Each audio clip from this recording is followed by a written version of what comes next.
இந்த செய்தியை வழங்குபவர்கள் Ravi colours. Kurti, tops, cotton pant, leggings, shawl, kids wears மற்றும் நைட்டிகள், பெண்கள் மற்றும் ஆண்களின் உள்ளாடைகளுக்கு என்றே ஒரு பிரத்யேக showroom. Ravi colours, Raja theatre signal அருகில், நேரு வீதி, புதுச்சேரி. வணக்கம். முக்கிய செய்திகள். தீபாவளிக்குள் ரேஷன் கடைகள் திறக்கப்படுமா? புதுச்சேரியில் பொதுமக்கள் கேள்வி.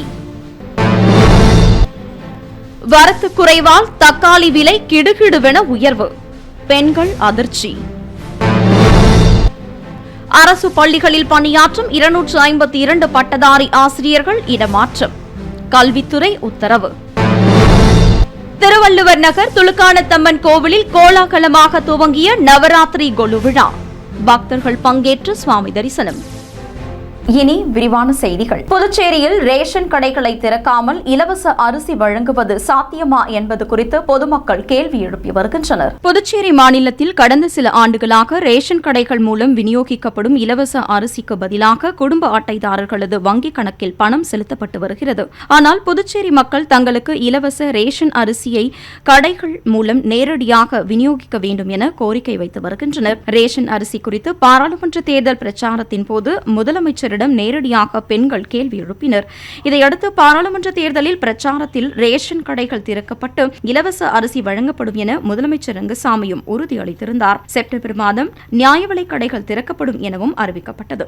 ஆனால் செப்டம்பர் மாதம் நியாய விலைக் கடைகள் திறக்கப்படவில்லை. மத்திய உள்துறை நேரடி தலையீட்டில் அரிசிக்கு பதிலாக பணம் வழங்கப்படுவதால் மத்திய அரசின் அனுமதி இல்லாமல் மீண்டும் இலவச அரிசியை நேரடியாக வழங்க முடியாது என தெரிவிக்கப்பட்டது. இதனால் மத்திய அரசிடம் அனுமதி பெற புதுச்சேரி அரசு முயற்சிகள் மேற்கொண்டது. இதனிடையே புதுச்சேரிக்கு வந்த மத்திய நிதி மந்திரி நிர்மலா சீதாராமன் மத்திய உள்துறை செயலாளர் கோவிந்த மோகனிடமும் ஆலோசனை பெறப்பட்டது. அப்போது மத்திய அரசுக்கு தகவல் தெரிவித்து இலவச அரிசி வழங்குமாறு ஆலோசனை வழங்கியதாகவும் தெரிவிக்கப்பட்டது. இதனையடுத்து தீபாவளிக்குள் இலவச அரிசி வழங்கப்படும் என முதலமைச்சர் ரங்கசாமி அறிவித்தார். தீபாவளிக்குள் இலவச அரிசி திட்டம் செயல்படுத்தப்படாவிட்டால் போராட்டம் நடைபெறும் என காங்கிரஸ் சார்பில் அறிவிக்கப்பட்டுள்ளது. இதுகுறித்து முதலமைச்சர் ரங்கசாமி துணைநிலை ஆளுநர் கைலாசநாதனை சந்தித்து ஆலோசனை நடத்தினார். இலவச அரிசி, பருப்பு மற்றும் மானிய விலையில் அத்தியாவசிய பொருட்கள் விநியோகிக்க 250 கோடி ரூபாய் ஒதுக்கப்பட்டு துணைநிலை ஆளுநர் மூலம் மத்திய அரசின் ஒப்புதல் பெறப்பட்டதாக கூறப்பட்டது. இந்நிலையில் இலவச அரிசி விநியோகிக்க ரேஷன் கடைகளை திறப்பதில் புதிய சிக்கல் ஏற்பட்டுள்ளது. இது தொடர்பாக முதலமைச்சர் ரங்கசாமி தலைமையில் ஆலோசனை நடைபெற்றது. இதில் ரேஷன் கடைகளை திறப்பது குறித்து விரிவாக விவாதிக்கப்பட்டது. ரேஷன் கடைகள் மூடப்பட்டு 7 ஆண்டுகளுக்கும் மேலாகிறது. ரேஷன் ஊழியர்களுக்கு நிலுவை சம்பளமாக்கி சுமார் 72 மாதங்கள் ஆகிறது. இந்த காலகட்டத்தில் வாடகை கட்டிடத்தில் இயங்கிய பல ரேஷன் கடைகள் மூடப்பட்டுவிட்டது. இதனால் உடனடியாக நியாய விலைக் கடைகளை முழுமையாக திறப்பதில் தாமதம் ஏற்படும்.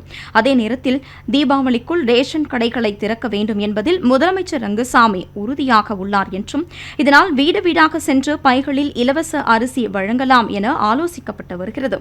இதற்கு எந்த துறை ஊழியர்களை பயன்படுத்துவது, அரிசி பைகளை எங்கே வைப்பது, வீடு வீடாக விநியோகிக்க எவ்வளவு காலமாகும், எத்தனை ஊழியர்கள் தேவைப்படுவார்கள் என்பதால் இது சாத்தியமா என்ற கேள்வியும் எழுந்துள்ளது.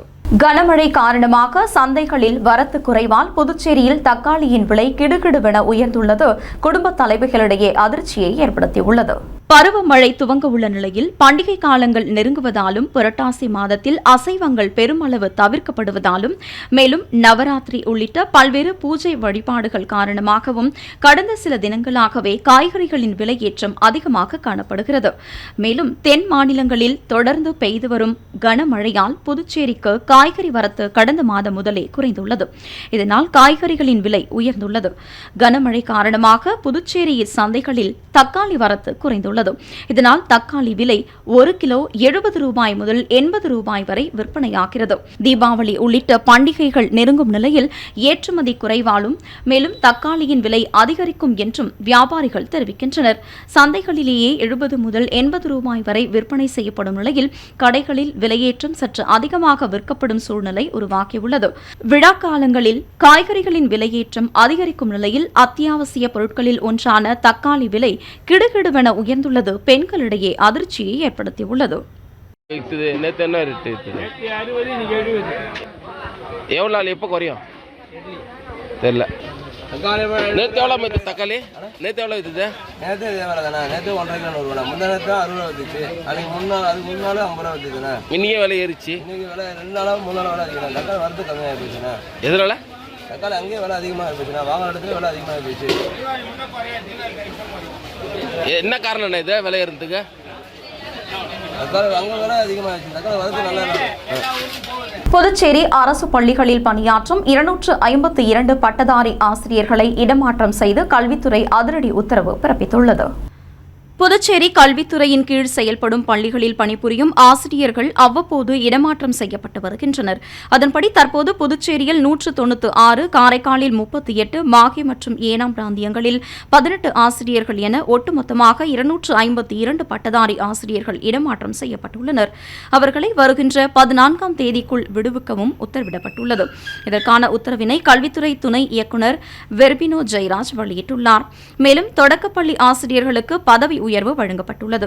அதாவது 7 தொடக்கப்பள்ளி ஆசிரியர்களுக்கு பட்டதாரி ஆசிரியர்களாக பதவி உயர்வு பெறுகின்றனர்.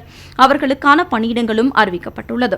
இதற்கான உத்தரவினை பள்ளிக்கல்வித்துறை இயக்குநர் பிரியதர்ஷினி வெளியிட்டுள்ளார். புதுச்சேரி திருவள்ளுவர் நகரில் உள்ள புகழ்பெற்ற அருள்மிகு துலுக்கானத்தம்மன் கோவிலில் நடைபெற்ற நவராத்திரி துவக்க விழாவில் ஏராளமான பக்தர்கள் கலந்து கொண்டு சுவாமி தரிசனம் செய்தனர். புதுச்சேரி முத்தியால்பேட்டை தொகுதிக்குட்பட்ட திருவள்ளுவர் நகர் பகுதியில் அமைந்துள்ள புகழ்பெற்ற அருள்மிகு ஸ்ரீ துலுக்கான தம்மன் கோவில் நவராத்திரி பெருவிழா துவங்கியது. நவராத்திரி கோலுவின் முதல் நாளையொட்டி மகா கணபதி சிறப்பு ஹோமம் உள்ளிட்ட சிறப்பு பூஜைகள் நடைபெற்றது. தொடர்ந்து துர்கை அம்மன் சிறப்பு அலங்காரத்தில் பக்தர்களுக்கு காட்சியளித்தார். நவராத்திரி முதல் நாள் பூஜையொட்டி நடைபெற்ற குங்கும அர்ச்சனை நிகழ்ச்சியில் ஏராளமான பெண்கள் கலந்து கொண்டு அம்மனை வழிபட்டனர். புதுச்சேரி பாரதியார் பல்கலைக்கூடம் சார்பில் இசை நிகழ்ச்சிகளும் நடைபெற்றது. முதல் நாள் துவங்கி 9 நாட்களும் சிறப்பு பூஜைகளும், ஒவ்வொரு நாளும் அம்மன் சிறப்பு அலங்காரத்திலும் காட்சியளிக்க உள்ளார். மேலும் ஒவ்வொரு நாளும் இசை கச்சேரி உள்ளிட்ட பல்வேறு கலை நிகழ்ச்சிகள் நடைபெற உள்ளன. நவராத்திரி விழாவையொட்டி நடைபெற்ற சிறப்பு நிகழ்ச்சிகளில் ஏராளமான பக்தர்கள் உள்ளிட்ட பொதுமக்கள் கலந்து கொண்டனர். விழாவிற்கான ஏற்பாடுகளை ஆலய நிர்வாக அதிகாரி ஞானவேல் தலைமையில் கோவில் அறங்காவலர் குழுவினர், அர்ச்சகர்கள், ஊர் பொதுமக்கள் மற்றும் அப்பகுதி இளைஞர்கள் உள்ளிட்ட பலர் செய்து வருகின்றனர். வளிமண்டல கீழடுக்கு சுழற்சி காரணமாக புதுச்சேரி மற்றும் காரைக்காலில் கனமழைக்கு வாய்ப்புள்ளதாக வானிலை ஆய்வு மையம் தெரிவித்துள்ளது. பருவமழை காலம் துவங்க உள்ள நிலையில் தமிழ்நாட்டில் மீண்டும் மழை பெய்ய தொடங்கியுள்ளது. அதிலும் குறிப்பிட்டு சொல்ல வேண்டும் என்றால் வட மற்றும் மேற்கு மாவட்டங்களில் மழை பெய்து வருகிறது. அதன் தொடர்ச்சியாக லட்சத்தீவு மற்றும் அதனையொட்டிய பகுதிகளின் மேல் நிலவும் வளிமண்டல கீழடுக்கு சுழற்சி காரணமாக அக்டோபர் 4ஆம் தேதி வெள்ளிக்கிழமை முதல் 8ஆம் தேதி வரை தமிழ்நாட்டில் அநேக இடங்களிலும் புதுச்சேரி, காரைக்கால் பகுதிகளில் இடி மின்னலுடன் கூடிய லேசானது முதல் மிதமான மழை பெய்ய வாய்ப்புள்ளதாக வானிலை ஆய்வு மையம் தெரிவித்துள்ளது. மேலும் அக்டோபர் 4ஆம் தேதி தமிழகத்தின் 17 மாவட்டங்களிலும் புதுச்சேரி, காரைக்கால் பகுதிகளில் ஓரிரு இடங்களில் கனமழையும், மேலும் அக்டோபர் 5ஆம் தேதி சனிக்கிழமை தமிழகத்தின் 18 மாவட்டங்களிலும் புதுச்சேரி, காரைக்கால் ஆகிய பகுதிகளில் ஓரிரு இடங்களில் கனமழை பெய்ய வாய்ப்புள்ளதாகவும் சென்னை வானிலை ஆய்வு மையம் தெரிவித்துள்ளது.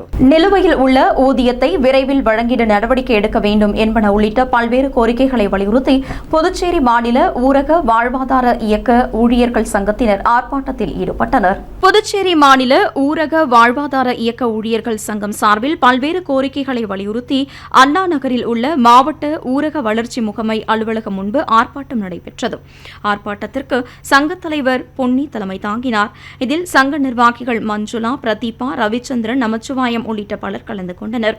புதுச்சேரி மாநில ஊரக வாழ்வாதார இயக்க திட்டத்தை முடக்க நினைக்கும் அதிகாரிகள் மீது நடவடிக்கை எடுக்க வேண்டும், நிலுவை ஊதியத்தை வழங்க வேண்டும் என்பன உள்ளிட்ட பல்வேறு கோரிக்கைகளை வலியுறுத்தி இந்த ஆர்ப்பாட்டம் நடைபெற்றது. புதுச்சேரி மாநிலம் தட்டாஞ்சாவடி அரசு தொடக்கப் பள்ளியில் நடைபெற்ற அறிவியல் கண்காட்சியில் மாணவர்களின் 180க்கும் மேற்பட்ட அறிவியல் படைப்புகள் காட்சிப்படுத்தப்பட்டிருந்தன. தட்டாஞ்சாவடி அரசு துவக்கப் பள்ளியில் அறிவியல் கண்காட்சி நடைபெற்றது. கண்காட்சியை வட்ட துணை ஆய்வாளர் குலசேகரன் துவக்கி வைத்தார்.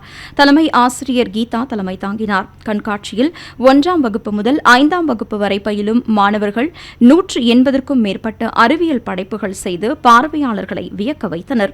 ஓசோன் படலத்தின் முக்கியத்துவம் பற்றி விழிப்புணர்வு கண்காட்சியில் இடம்பெற்றது. நடுவர்களாக சேக்கிழார் அரசு உயர்நிலைப் பள்ளி ஆசிரியைகள் பிரியா, ஐஸ்வர்யா ஆகியோர் கொண்ட குழுவினர் கண்காட்சியில் சிறந்த படைப்புகளை தேர்வு செய்தனர். ஆசிரியர்கள், மாணவர்கள், பெற்றோர்கள் உட்பட பலர் கலந்து கொண்டு கண்காட்சியை கண்டு ரசித்தனர்.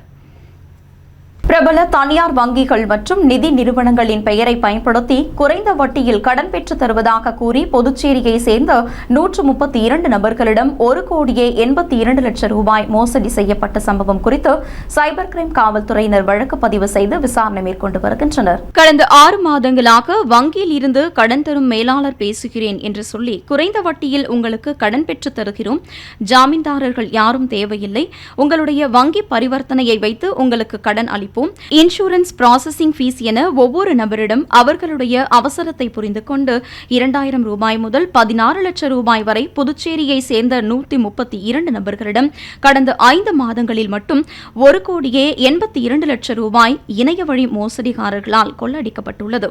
பொதுமக்கள் குறைந்த வட்டியில் பணம் கொடுக்கிறோம், ஜாமீன் தேவையில்லை என்று இதுபோன்ற காரணங்களை சொல்லி லோன் தருகிறோம் என்று பிரபல வங்கிகளின் அல்லது நிதி நிறுவனங்களின் பெயரை சொல்லி பொதுமக்களை ஏமாற்றுவது அதிகரிப்பதால் பொதுமக்கள் எச்சரிக்கையாக இருக்கும்படி புதுச்சேரி இணையவழி காவல்துறையினர் பொதுமக்களுக்கு எச்சரிக்கை விடுத்துள்ளனர். இனி வருவது புதுவையில் இன்றைய தங்கம் மற்றும் வெள்ளி விலை நிலவரம். இன்றைய தங்கம் வெள்ளி விலை விவரம். புதுவையில் இன்றைய தங்கம் வெள்ளி விலை விவரம் வழங்குபவர்கள் முத்து கோல்ட் ஹவுஸ், பாண்டிச்சேரி. தங்கம் 1 கிராம் 7,120 ரூபாய். இன்றைய தங்கம் வெள்ளி விலை விவரம். வெள்ளி 10 கிராம் 1000 ரூபாய். இத்துடன் ஏஎம்என் செய்திகள் நிறைவடைந்தன. வணக்கம். புதுச்சேரி உங்கள் ஏஎம்என் டிவி செய்திகளை யூடியூபில் உடனுக்குடன் காண ஏஎம்என் டிவி பாண்டிச்சேரி சேனலை சப்ஸ்கிரைப் செய்யுங்கள். பெல் பட்டனை மறக்காமல் கிளிக் செய்யுங்கள்.